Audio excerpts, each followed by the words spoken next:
வணக்கம் நேயர்களே. கேன்சர் சிகிச்சைக்கு பரவலாக பயன்படுத்தக்கூடிய விலை மதிப்புமிக்க மருந்துகளை போலியாக விற்பனை செய்து ஏமாற்றி பல கோடி ரூபாய் மோசடி செய்ததுடன் நோயாளிகளின் உயிரோடு விளையாடிய கொடூரமும் டெல்லியில் அரங்கேறி இருப்பது வெளிச்சத்துக்கு வந்திருக்கு. இது பற்றி இந்த தொகுப்பில் நம்ம பார்க்கவிருக்கிறோம். கேன்சர் இன்னைக்கு ரொம்பவே காமனாக மாறிவிட்டது. எந்த பக்கம் திரும்பினாலும் சொந்தங்கள், நண்பர்கள், உறவினர்களில் யாராவது ஒருவர் கேன்சரால் பாதிக்கப்பட்டு மிகவும் இளம் வயதிலேயே இறந்து போகக்கூடிய சம்பவங்கள் அண்மை காலமாக அதிகரிச்சுட்டு வருவது பார்க்கிறோம்.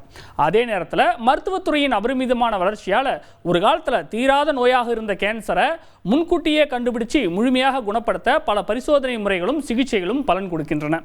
கேன்சர் சிகிச்சைக்கு பரவலாக பரிந்துரைக்கப்படும் முக்கிய மருந்துகளின் விலை சாமானிய மக்களுக்கு எட்டாக்கணியாக இருக்குது. இருந்தாலும் அன்புக்குரியவர்களின் உயிரை காக்க கடன் வாங்கி ட்ரீட்மெண்ட் பார்க்கிறார்கள். எப்படியாவது துயரமான நிலையிலிருந்து மீண்டு வந்து விடுவார் என்ற நம்பிக்கையும் பிரார்த்தனையும் மட்டுமே மிச்சம் இருக்குது. கேன்சர்ல நிறைய டைப் இருக்கு, உங்களுக்கெல்லாம் தெரியும். இதில் தோல் புற்றுநோய், நுரையீரல் புற்றுநோய், தலை மற்றும் கழுத்து பகுதி புற்றுநோய் உள்ளிட்ட பிரதான கேன்சர் நோய்களுக்கு சிகிச்சை அளிக்க கீட்ரூடா அப்படிங்கிற மருந்து தான் பரவலாக பயன்படுத்தப்படுது. இது கேன்சருக்கு எதிராக நல்ல பலனை தருது. அதனால மேஜிக் ட்ரக் அல்லது மிராக்கிள் ட்ரக்னு இது அழைக்கப்படுது. பெம்ப்ரோலிசுமாப் அப்படிங்கிற ஜென்ரிக் மெடிசனாக அறியப்படக்கூடிய இந்த கீட்ரூடா மருந்து இந்தியா மட்டுமில்லைங்க, உலக அளவில் மிகவும் பரவலாக பயன்படுத்தப்பட்டு வருகின்றது.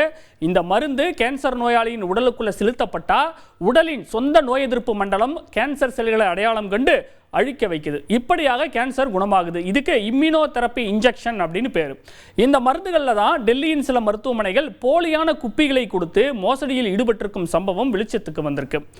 கீட்ரூடா அப்படிங்கிற பேரில் அங்கீகரிக்கப்பட்ட இந்த மருந்தின் ஒரு குப்பி விலை, அதாவது வயல்னு சொல்லுவாங்க, பார்க்க சின்னதான ஒரு சைஸ் பாட்டில் மாதிரி இருக்கும்.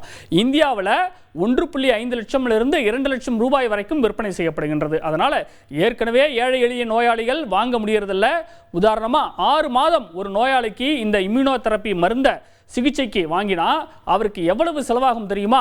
இந்தியர்களின் சராசரி ஆண்டு வருமானத்தில் சுமார் 8 வருட சம்பளம் இந்த மருந்துக்கே போயிடும், செலவாயிடும். பாருங்கள், அந்த அளவுக்கு ரொம்பவே காஸ்ட்லியானது. ஏற்கனவே கேன்சரால் அவதிப்படுறவங்களுக்கு ட்ரீட்மெண்ட்டுக்கே லட்சக்கணக்கில் செலவாகிறதுனால பணப்பிரச்சனையும் இருக்கும் கண்டிப்பாக. இதில் கடன் வாங்கி இந்த மருந்தை வாங்குறாங்க. கடைசியில் அது ஒரிஜினல் மருந்தே இல்லைன்னு தெரிய வந்தால் எப்படி இருக்கும்? வாழ்க்கை முழுக்க நோயோடு போராடுவதே பெரிய வழி. அப்படி இருக்கும்போது மருந்தும் போலினா ஏமாற்றப்பட்டவர்படும் அவஸ்தையை நாம் கற்பனை செய்து கூட பார்க்க முடியாது. பிரபல பத்திரிகை ஒன்று வெளியிட்டிருக்கக்கூடிய புலனாய்வு அறிக்கையில் சுமார் 12,500 பக்கங்களை கொண்ட காவல்துறை அறிக்கை, மருத்துவமனை பதிவேடுகள், புற்றுநோய் மருத்துவர்களின் வாக்குமூலங்கள் பதிவு செய்யப்பட்டிருக்கு. இந்த வழக்கு தொடர்பாக நீதிமன்றத்தில் டெல்லி காவல்துறை தாக்கல் செஞ்ச குற்றப்பத்திரிகையில் போலி மருந்துகளை எடுத்துக்கொண்ட 8 நோயாளிகள் அடையாளம் காணப்பட்டதாகவும் அவர்களில் ஒருவர் இறந்து விட்டதாகவும் குறிப்பிடப்பட்டிருக்கு. ஏமாந்து போனவர்கள் சில பேர் யார் என்பதையும் போலீசார் கண்டுபிடிச்சிருக்கிறாங்க. ஒருவர் உஸ்பெகிஸ்தான் நாட்டை சேர்ந்தவர். 6 இன்ஜெக்ஷனுக்கு மொத்தம் 5,92,000 ரூபாய் செலவு பண்ணியிருக்கிறாரு. ஜம்மு காஷ்மீரை சேர்ந்த ஒருவர் 2 இன்ஜெக்ஷனை 1,80,000 ரூபாய் கொடுத்து வாங்கியிருக்கிறாரு. இப்போ இந்த மோசடி சம்பந்தமாக கைதானவர்களில் 4 பேர் டெல்லி மற்றும் குருகிராமில் கேன்சருக்குனே பிரபலமான முன்னணி மருத்துவமனைகளில் வேலை பார்த்தவங்க. இந்த கும்பல் என்ன பண்ணியிருக்கிறாங்கன்னா, ஒரிஜினல் மருந்தை உபயோகப்படுத்தி விட்டு டஸ்ட்பினில் போடக்கூடிய அந்த காலி குப்பிகளை சுமார் 3,000 ரூபாயிலிருந்து 6,000 ரூபாய் வரை காசு கொடுத்து வாங்கி அதில் போலியான பொருட்களை நிரப்பி மருந்தகங்கள், ஆன்லைன் வெப்சைட்கள் மூலமாக 40,000 ரூபாய் முதல் 50,000 ரூபாய்க்கு டிஸ்கவுண்ட் ரேட்டில் விற்றுருக்கிறாங்க. இதன் மூலமாக நாம் தெரிந்து கொள்ள வேண்டியது, இது போன்ற முக்கியமான கேன்சர் மருந்துகளை ஆன்லைன் நிறுவனங்களிடம் வாங்கும்போது உஷாராக இருக்கணும். விசாரணை நடந்தபோது போலீசார் நடத்தின அதிரடி ரெய்டில் சுமார் 4 கோடி ரூபாய் மதிப்புள்ள 140 போலி மருந்து குப்பிகளையும் காவல்துறை பறிமுதல் செஞ்சுருக்கிறாங்க. அதுக்கு முன்னையும் ஒரிஜினல் மருந்துன்னு நம்பி வாங்கி எவ்வளவு பேர் ஏமாந்து போனாங்கன்னு தெரியல. குடிக்கிற தண்ணியில் கலப்படம், பாலில் கலப்படம், சாப்பாட்டில் கலப்படம்னு ஏற்கனவே மக்கள் விழிபிதுங்கி நிற்கக்கூடிய சூழலில் இந்த வரிசையில் மருந்துலேயும் கலப்படம், அதாவது உயிரை காப்பாற்றக்கூடிய மருந்துலேயும் கலப்படம் வந்துவிட்டது அப்படிங்கிறது காலத்தின் கொடுமை.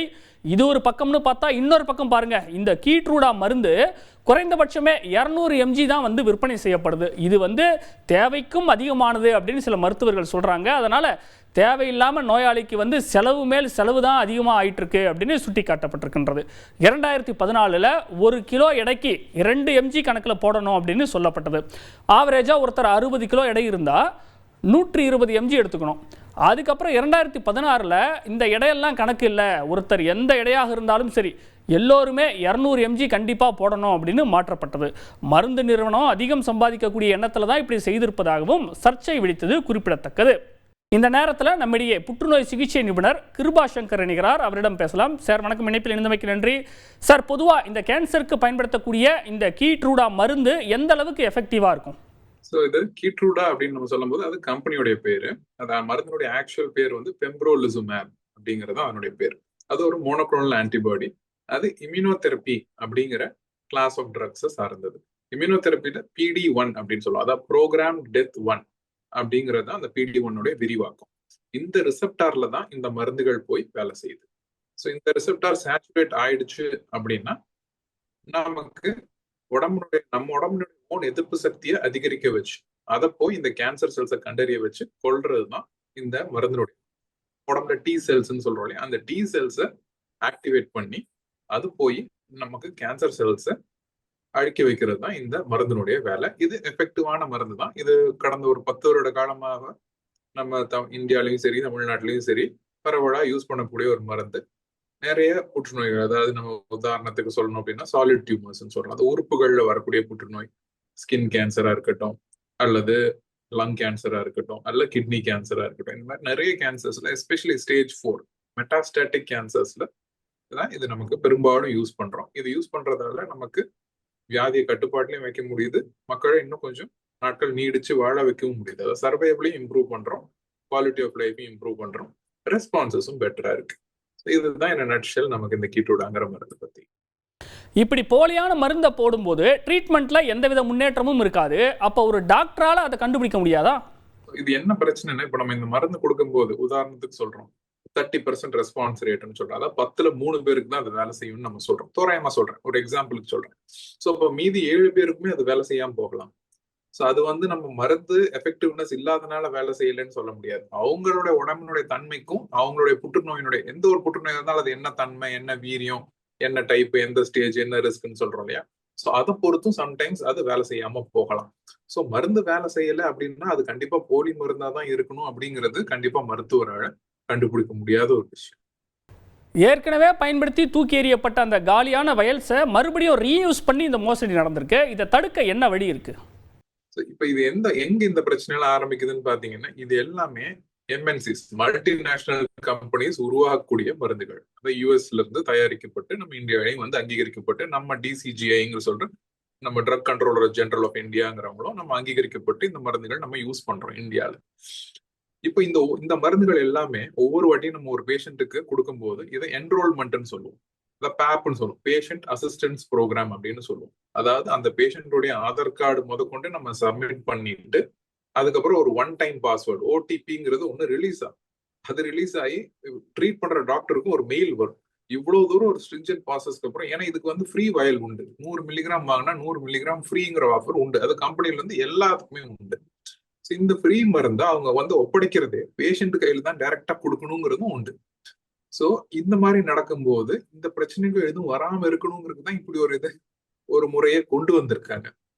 பட் இதையும் தாண்டி இந்த மாதிரி பிரச்சனைகள் வரக்கூடிய காரணம் சம்டைம்ஸ் என்னன்னா, பேஷண்ட்ஸும் சரி இல்ல வேற எங்கேயாவது அந்த மருந்து ஒரு ஒரு ஒரு ஒரு 500 ரூபாயில ஒரு 1000 ரூபாயில ஒரு 5000 rupees கம்மியா எங்கேயாவது கிடைக்கும் அப்படின்ற மாதிரி ஒரு இதுல நம்ம வச்சு அவங்க ஏமாத்திடுறாங்க. சார், நீங்க சொல்றதை பார்த்தா லட்சங்கள்ல விலை கொடுத்து வாங்கும் போதே இவ்வளவு ப்ரொசீஜர் சொல்றீங்க, அப்புறம் எப்படி மோசடி நடக்குது? ஸோ இப்போ நம்ம டிஸ்போஸ் பண்றோம்னு சொல்றோம் இல்லையா, இப்போ அதை டிஸ்போஸ் பண்றதே அந்த ஹாஸ்பிட்டலுடைய ஃபார்மசிஸ்ட் ஒரு ஃபார்மசியில ஒர்க் பண்றவங்க தான் டிஸ்போஸ் பண்ணுவாங்க இல்லையா. டாக்டர்ஸ் யாரும் போய் டிஸ்போஸ் பண்ண போறது இல்லை. ஸோ அங்கதான் பிரச்சனை நடக்குது. ஸோ அவங்க என்ன பண்றாங்க, அதை டிஸ்போஸ் பண்ணாம அந்த வயலை எடுத்து வச்சுட்டா சம்டைம்ஸ் நமக்கு தெரியாம போயிடும் ஒண்ணு. ஏன்னா இப்ப நம்ம 2 வயல் வருது, ஒரு ஒண்ணு வந்து ஃப்ரீ வயல்னு சொல்றோம், இன்னொன்னு பே பண்ணி வர வயல். இந்த 2 வயலையும் சேர்ந்து தான் அந்த பேஷண்ட்டுக்கு போட போறோம், பாதியா போட போறது இல்லை டோஸ். ஸோ இந்த வயலை டிஸ்கார்ட் பண்ணும்போது டிஸ்கார்ட் பண்ணச்சல அவங்க எடுத்து வச்சுட்டு தெரியாம, அதாவது மறைச்சு வச்சு எடுத்துட்டு அதை போய் மித்தவங்க கிட்ட கொடுத்து அதுல வந்து வெறும் சலையனோ இல்ல வேற ஏதாவது பவுடர் மாதிரியோ கலந்து அதை வந்து அவங்க திருப்பி ரீசேல் பண்றாங்க. இதுதான் அதுல இருக்கக்கூடிய மெயின் பிரச்சனை. ஸோ இது வந்து நமக்கு வந்து ஒரு ஸ்டெப் பை ஸ்டெப் ரெகுலேஷன் ஒவ்வொரு ஹாஸ்பிட்டல்லையுமே சரி, அண்ட் அதே மாதிரி சரி பேஷண்ட்ஸுக்கும் சரி. இப்ப யாராவது இப்ப நம்ம ஆத்தரைஸ்டு ஸ்டாக்கிஸ்ட்னு சொல்றோம், இல்லை ஆத்தரைஸ்டு டிஸ்ட்ரிபியூட்டர்ஸ்னு சொல்றோம், இல்லை ஹாஸ்பிட்டல் மூலமா மருந்து வாங்கணும்னு சொல்றோம். பட் என்ன ஆகுது, பேஷண்ட்ஸ் இந்த மாதிரி சம்டைம்ஸ் ஆன்லைன்ல ஆர்டர் பண்றது, பிரிஸ்கிரிப்ஷன் இல்லாம மருந்து கொடுக்கறது, ஈவன் கேன்சர் ட்ரக்ஸ்க்குமே சொல்றோம். இப்போ சாதாரண ஒரு தலைவலிக்கு மாத்திரை போய் கேட்கறோம், ஏதோ ஒரு பார்மசியில ஸ்ட்ரீட்டா கேட்கறோம், ஓவர் த கவுண்டர் ட்ரக்ஸ் OTCன்னு சொல்றோம். அது மாதிரி இருக்கிற மருந்துகள் வேற. பட் இதெல்லாமே கவர்மெண்டோட அங்கீகரிக்கப்பட்ட ஷெட்யூல் இ மருந்துகள்னு சொல்றோம். கேன்சருக்காக ட்ரீட்மெண்ட்டுக்காக யூஸ் பண்றக்கூடிய மருந்துகள். ஸோ இது வந்து பிரெஸ்கிரிப்ஷன் இல்லாம இல்ல அங்கீகரிக்கப்படாத டீலர்ஸ் கிட்ட இருந்து கொடுக்கவே கூடாதுன்னு இருக்கு. பட் இருந்தாலும் என்ன, இந்த மாதிரி ஆன்லைன்ல போடுறது இல்ல விற்கிறது இந்த மாதிரி பண்ணி வேணும் விலையை கொஞ்சம் குறைச்சிட்டா மக்கள் வந்து வாங்கிப்பாங்க அப்படிங்கறதுனால அதை ஒரு மூலதனமா வச்சு அதை எக்ஸ்ப்ளாய்ட் பண்றாங்க. அதுதான் ப்ராப்ளம். இதே மருந்தை நோயாளியினுடைய அந்த எடைக்கு ஏற்றாப்போல கொடுக்கும்போது கம்மியாக தான் தேவைப்படும் அப்படின்னு ஒரு சில மருத்துவர்கள் சொல்றாங்க. சம்பந்தப்பட்ட நிறுவனம் வந்து அதிகமாக வருமானம் ஈட்ட வேண்டும் அப்படிங்கிற ஒரு நோக்கத்தினால தான் அந்த 200 mgங்கிற அந்த ஸ்டாண்டர்ட் அளவை வச்சிருக்காங்களா? இப்போ நம்ம ஒவ்வொரு மருந்துக்குமே அதோடைய டோஸ் ஃபைண்டிங் ஸ்டடீஸ் நம்ம பண்றோம் இல்லையா? அது எந்த மருந்தா இருக்கட்டும், அது கீமோதெரப்பியா இருக்கட்டும், டார்கெட்டட் தெரப்பியா இருக்கட்டும், இம்யூனோதெரப்பியா இருக்கட்டும், இல்ல செல்லுலர் தெரப்பியா இருக்கட்டும், எது வேணா இருக்கட்டும், எந்த மருந்தா இருந்தாலும் டோஸ் ஃபைண்டிங் ஸ்டடீஸ்ன்றது முதல்ல அதான் ப்ரீ கிளினிக்கல் ஸ்டடீஸ். மைஸ்ல ஆரம்பிச்சு அதான் நம்ம அனிமல்ஸ்ல சோதனை பண்ணி தான் டோஸ் ஃபைண்டிங் ஸ்டடீஸ் கண்டுபிடிச்சு அதுக்கப்புறம் phase 0 ப்ரீ கிளினிக்கல் ட்ரையலுக்கு வந்துட்டு அதுக்கப்புறம் அதனுடைய பார்மகோ கைனடிக்ஸ் அண்ட் பார்மகோ டைனமிக்ஸ் சொல்றோம். அதாவது எந்த டோஸ்ல போட்டா எவ்வளவு நமக்கு ரெஸ்பான்ஸ் கிடைக்குது அப்படின்னு பாக்குறோம். சைடு எஃபெக்ட்ஸ் வருதா, சேஃப்டி, எஃபிகசி, அதுக்கப்புறம் நம்ம ஸ்டாண்டர்ட் ஆஃப் கேரோட கம்பேர் பண்றோம். இப்படிதான் ஒரு மருந்து தயாரிச்சு நம்ம ஒரு டோஸ் கரெக்டா கண்டுபிடிக்கிறோம் இல்லையா? ஸோ இந்த இம்யூனோதெரப்பியை பொறுத்த வரைக்கும் அதனுடைய சிறப்பம்சம் என்னன்னா, இதுக்கு நமக்கு மேக்சிமம் டாலரேட்டட் டோஸ் வரைக்கும் போகணும்னு அவசியம் இல்லை. அதுதான் முதல்ல நீங்க சொன்ன மாதிரி 2 மில்லிகிராம் per கிலோ, அதாவது ஒரு மனுஷனுக்கு 2 மில்லிகிராம் per கிலோகிராம் பாடி வெயிட்ல தான் இது அங்கீகரிக்கப்பட்டு வந்தது. பட் சப்சிக்வெண்டா ட்ரையல்ஸ் எல்லாம் சொல்றோம் இல்லையா? இப்போ phase 3 ட்ரையல்ஸ் ஒவ்வொரு மருந்தும் அப்ரூவ் ஆகி வர்றதுக்கு ஒவ்வொரு கேன்சர்லயும் டெஸ்ட் பண்ணணும் இல்லையா? ஒரு கேன்சர்ல டெஸ்ட் பண்றதால மட்டுமே மித்த எல்லா கேன்சர்லயும் இந்த மருந்து அப்ரூவ் ஆகி வராது இல்லையா? உதாரணத்துக்கு மார்பக புற்றுநோய், இல்ல நுரையீரல் புற்றுநோய், கல்லீரல் புற்றுநோய், ஒவ்வொன்றுலயுமே இந்த இம்யூனோதெரப்பியை நமக்கு ட்ரையல் பண்ணி phase 3 ட்ரையல் வந்துதான் அது அங்கீகரிக்கப்பட்டு வருது. அப்போ இந்த டோஸ் ஃபைண்டிங் ஸ்டடியில பண்ணும்போது அவங்க 200 மில்லிகிராம் பிளாட் டோஸா பிக்ஸ் பண்ணி தான் இந்த ட்ரையல் எல்லாம் அவங்க பண்ணுது. அதன் மூலமா தான் அவங்களுக்கு இந்த அப்ரூவல் கிடைச்சது. இந்த டோஸுக்கு ரைட், ஓகே, எல்லாருக்கும் பிளாட் டோசிங் 200 மில்லிகிராம் அப்படிங்கிறது. பட் இது இந்தியால இருந்தே லோ டோஸ் இம்யூனோதெரப்பின்னு சொல்றது டாடா மெமோரியல் ஹாஸ்பிட்டல்ல இருந்து நிறைய ட்ரையல்ஸ் பண்ணி even especially head and neck கேன்சர்ல பப்ளிஷும் பண்ணியிருக்கிறோம். அதாவது என்னன்னா லோ டோஸ், அதாவது 1/10 ஆஃப் த டோஸ், அதுல கூட இந்த ரிசெப்டார்ஸை சேச்சுரேட் பண்ண முடியும் அப்படிங்கிறதுக்கான clinical evidence, pre clinical data வச்சு கொடுத்துருக்கு. ஸோ அப்படி கொடுக்கும் போதுமே இந்த மருந்துகள் எஃபெக்டிவா இருக்குங்கிறது தெரியும். பட் என்ன பிரச்சனை அப்படின்னா, இங்க இதுல அவங்க ஊர்ல, அதாவது மேலைநாட்டுகள்ல அவங்களுக்கு ஆத்தரைசேஷன் சொல்றது, ஏன்னா அதெல்லாம் அங்க எல்லாமே வந்து பெரும்பாலும் இன்சூரன்ஸ் மூலமா தான் இருக்கு. அவங்களுக்கு சென்ட்ரலைஸ்ட், அவங்க யாரும் அவுட் ஆஃப் பாக்கெட் எக்ஸ்பெண்டிச்சர் இருக்க போறது இல்லை. ஸோ அவங்களுக்கு ஒரு standardise dosing across the board வேணுங்கிறதுனாலுமே பிளஸ் அவங்களுடைய ரெக்கமெண்டேஷன்ஸ், ஃபார் எக்ஸாம்பிள் என்சிசி என்ன சொல்றோம், அது கைட்லைன், அவங்க ஊர்ல இருக்கிற கைட்லைன், நம்ம இந்தியன் கைட்லைன்ஸ் இல்லை, நம்ம ஐசிஎம்ஆர் கைட்லைன்ஸ் கிடையாது. ஸோ அதனால அவங்க ஒரு யூனிஃபார்மிட்டிக்காக அந்த டோஸை ஃபிக்ஸ் பண்றாங்க. பட் ஆனா லோ டோஸ்லயும் அது வேலை செய்யுங்கிறது தெரியும். பட் என்ன நமக்கு இன்னும் தெரியாதுன்னா, இந்த லோ டோஸும் ஆக்சுவல் ரெகுலர் டோஸுமே ரெண்டுமே ஈக்குவலண்டாங்கிறது ஹெட் டு ஹெட் கம்பேரிசன் சொல்றோம் இல்லையா? இதையும் கம்பேர் பண்ணி பாக்குறது, ஃபுல் டோஸ்லயும் சரி லோ டோஸையும் கொடுத்து ஹெட் டு ஹெட்ஸ் அந்த மாதிரி ஆய்வுகள் நடந்துகிட்டு இருக்கு இப்போ இந்தியாவில். ஸோ அந்த ரிசல்ட்ஸ் வந்துச்சுன்னா நம்ம கான்பிடண்டா சொல்ல முடியும் லோ டோஸ் மட்டுமே எல்லா கேன்சருக்கும் போதுமானது. அந்த மாதிரி டேட்டா வராத வரைக்கும் நாம இந்த ஃபுல் ஃபிளாட் டோசிங்கிறது தான் யூஸ் பண்ண வேண்டியதா இருக்கும். ஏன்னா இப்போ இருக்கிற டேட்டா வச்சு நமக்கு அதுதான் தெரியும். அதான் ஒவ்வொரு கேன்சருக்கும் இருக்கிற டோசிங்னு சொல்றோம். இணைப்பில் வந்து உங்களுடைய கருத்துக்களை பகிர்ந்தமைக்கு மிக்க நன்றி சார். நேயர்களே, டெல்லியில் நடந்திருக்கக்கூடிய இந்த சம்பவத்தின் மூலமாக நாம் புரிந்து கொள்ள வேண்டியது என்னன்னா, கேன்சர் மாதிரியான நோய்களுக்கு மருந்தை வாங்கும்போது அதை ஆன்லைன் பிளாட்ஃபார்மில் வாங்குவதை கண்டிப்பாக தவிர்க்க வேண்டும். அதே நேரத்தில் அங்கீகரிக்கப்பட்ட டீலர்களிடமிருந்து வாங்கும்போது இது போன்ற பிரச்சனையை தவிர்க்கலாம் என்பது குறிப்பிடத்தக்கது.